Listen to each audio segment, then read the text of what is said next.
नमस्कार विद्यार्थियों, आज इस वीडियो में क्लास 10th की सिविक्स के चैप्टर नंबर 2 संवाद से संबंधित वस्तुनिष्ठ प्रश्न लेकर आए हैं, जो कि आपके बोर्ड एग्जाम के लिए काफ़ी महत्वपूर्ण हैं। जो विद्यार्थी चैनल पर पहली बार आए वे सभी विद्यार्थी चैनल को सब्सक्राइब कर लें।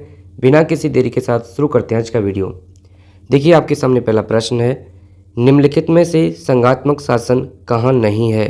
भारत, श्रीलंका, बेल्जियम, संयुक्त राज्य अमेरिका। तो इसका सही आंसर है श्रीलंका। भारत में संघीय व्यवस्था है क्योंकि यहाँ शक्तियों का विकेंद्रीकरण है, यहाँ शक्तियों का केंद्रीकरण है, संविधान लचीला है, उपयुक्त में से कोई नहीं। सही आंसर है यहाँ शक्तियों का विकेंद्रीकरण है।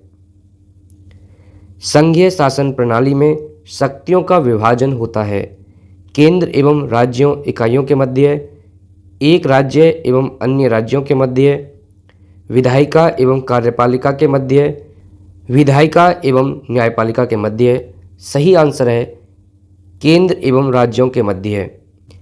निम्नलिखित में से कौन सी संघात्मक शासन की विशेषता नहीं है? शक्तियों का वितरण, शक्तियों का केंद्रीकरण, सर्वोच्च न्यायपालिका, कठोर संविधान। सही आंसर है शक्तियों का केंद्रीकरण। निम्नलिखित में से कौन सा विषय संघ सूची में है?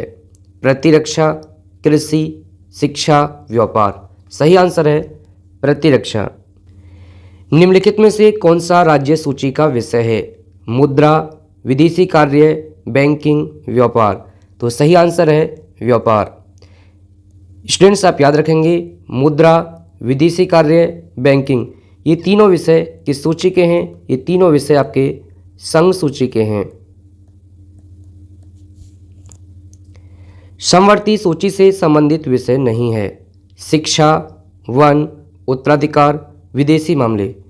स्टूडेंट्स, आप याद रखेंगे कि जो विदेशी मामले हैं ये समवर्ती सूची से संबंधित नहीं है। शिक्षा, वन, उत्तराधिकार, ये तीनों विषय आपके किससे संबंधित हैं? समवर्ती सूची से।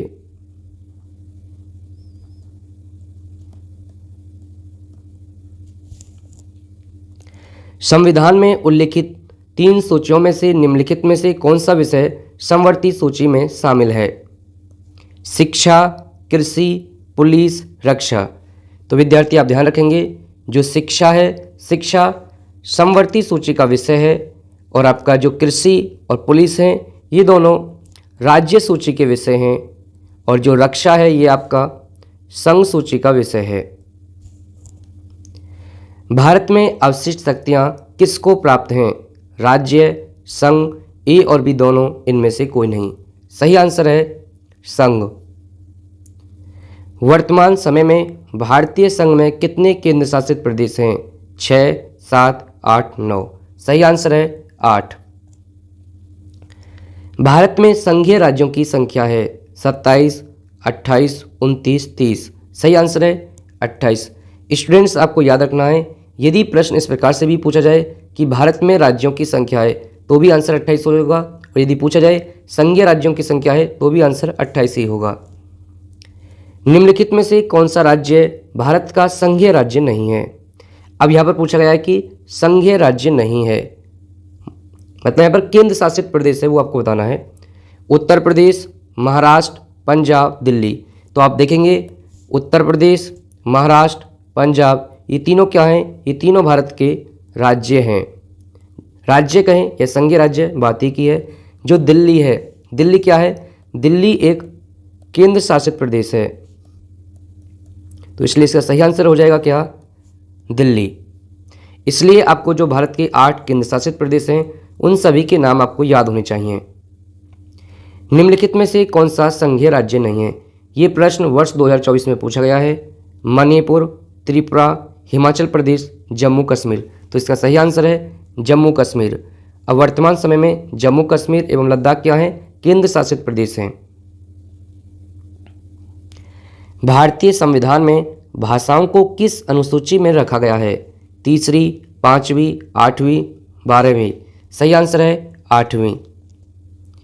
संविधान के अनुसार भारत की राजभाषा है हिंदी, उर्दू, अंग्रेजी, संस्कृत।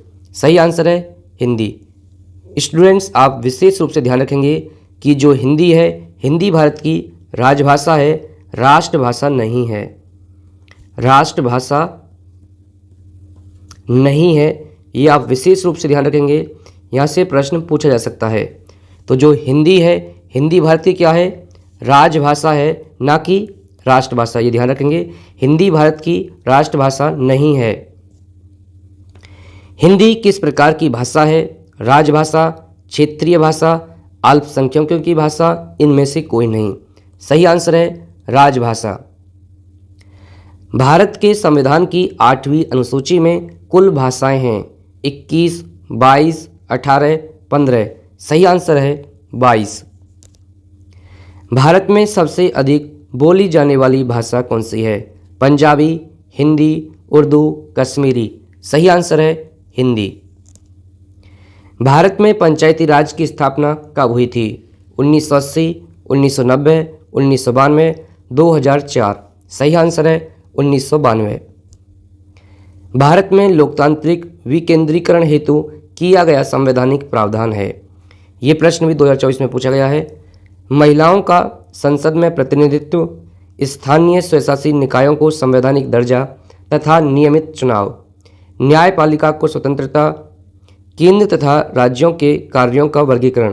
तो इसका सही आंसर है स्थानीय स्वशासी निकायों को संवैधानिक दर्जा तथा नियमित चुनाव। वीडियो देखने के लिए धन्यवाद। मिलते हैं एक और बेहतर वीडियो के साथ।